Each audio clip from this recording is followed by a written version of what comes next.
Hello guys, welcome back to my YouTube channel. We are going to look at shortest remaining time.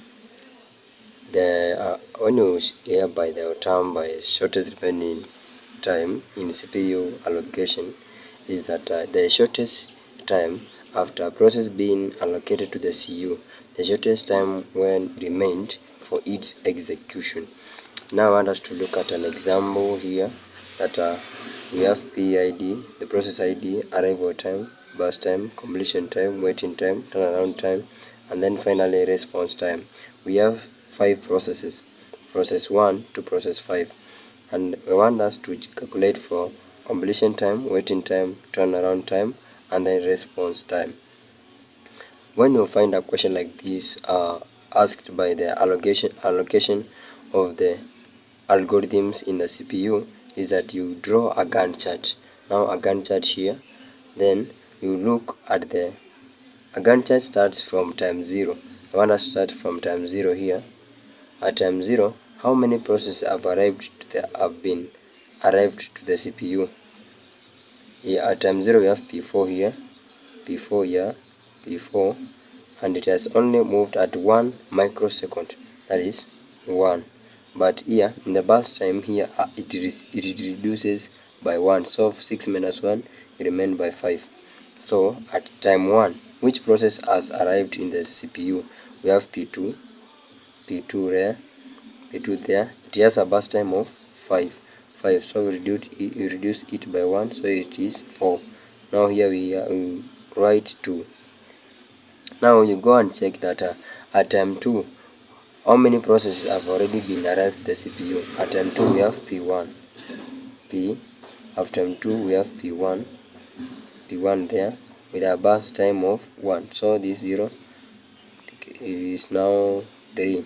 Now it has already ended. It has been already executed in the CPU. So we remained by P2 up to P5, P2, P3, P4, and P5. Now you check at time 3, which process has arrived at the CPU? We have this P1, P2, and then P4, and then P5, and then because they have already arrived at the CPU, now you check at which has the lowest burst time. We have P1 has a burst time of 4, P4 has a burst time of 5, P5 has a burst time of 3. So which one has the lowest burst time? It is automatically P5. So P5 is being allocated, P5 with a burst time of 3, so we reduce by 1, it is now 2. So 3 plus 1, here we go, right, 4. Now you go and check that at time 4, which process have arrived at the CPU? It is P3 having a burst time of 1. So P3 having a burst time of 1, that is 5. It has already been executed. So we have 2 processes have already been executed. Now at P5, they have already been arrived at the CPU. Now when they have already arrived at the CPU, now you check at burst time. The one which has the lowest burst time, it is the one which gets executed first. Now you check between P2, P4, and P5, which one has the lowest burst time. Now you can guess, you can see that it is P5. So P5 with these two burst time. So 5 plus 2, you get 7. Now it has already been executed. We are remaining with P2 and P4.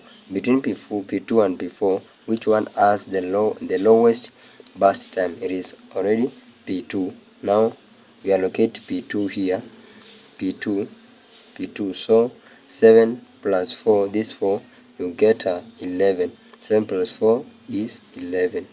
Now it has already been executed. We are remained to be with P4. So we allocate P4 here, P4 with a burst time of 5. So automatically here will be 16. Now we have already written our Gantt chart. They have already been all executed in the CPU. Now after that you want to look at the completion time. Completion time is that when a process arrived at the CPU and then allocated, it came to be executed. That is the completion time, the time when it to get executed out of the CPU. Now we come and check at P1. P1 arrived at time 2, yeah, at time 2, and then got executed at 3. So a completion time of P1 is 3. Now P2 arrived at time 1, yeah, time 1, and then get executed at time 11 here. Now P3 arrived at time 4, you can see, and then got executed at time 5. P3 executed at time 5. Now when we are at that juncture, now we go at P4 arrived at time 0, get executed at time 16. At time 16 here. Sorry. P5 got arrived at CPU at time 2. At time 2 here, yeah, P5 I mean. P5 arrived at time this. Now it got executed at time 7. At time 7. That is the completion time of all the processes.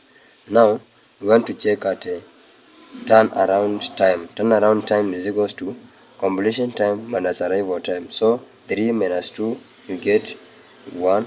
11 minus 9, 11 minus 1 I mean 10. 5 minus 4, 1. 16 minus 0, 16. 7 minus 2, 5, yeah. Now after that you calculate the waiting time, and waiting time is you know that it is turnaround time minus burst time. Turnaround time of this P1 minus burst time of here is 0. Now P2 is 10 minus 5, you get waiting time of 5. 1 minus 1, which is 0. Turnaround time of P4 is 16 minus the burst time 6, so 16 minus 6, you get 10. Now of this finally we have P5, turnaround time is 5. 5 minus 3, we get 2. Now we have already calculated those. We have remained in response time, and we know that response time is the time, the allocation time minus the arrival time. The time when the process got allocated minus the arrival time it arrived. So at P1 the allocation time is 2. The first allocation time is 2. So 2 minus 2. 2 minus 2 is 0. Response time of P2, arrival time is 1, and then it got allocated at 1. So 1 minus 1 is 0. P3 got at the CPU at time 4. So 4 minus 4, 0. So minus 4, 0. And now P4 got allocated at 0. So 0 minus 0 get 0, 2. And then P5 the first allocation time is 3. 3 minus 2 is 1. Now we have the response time there. And now the question is calculate the average waiting time.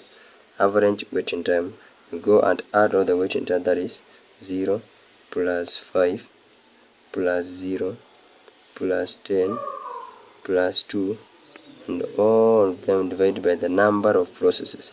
We have process 1, 2, 3, 4, 5, so the number of processes is 5. So the average waiting time is equals to 0.68. 0.68. That is, as we do this, we got the 17 divided by 5. That is 17 divided by 5. 17 divided by 5 in decimal point is equals to 0. 17 divided by 5. 17 divided by 5 is equals to 3.4. 3.4 microsecond. That is the average waiting time. Now thank you guys for your time. Now you can go to there at YouTube and search Peter Munyaka. Now there we are discussing on operation system, that is scheduling of algorithm. Let's meet to the next tutorial where we shall see on first come first serve, round robin, shortest remain time as we have now, and then the shortest job next. Thank you guys.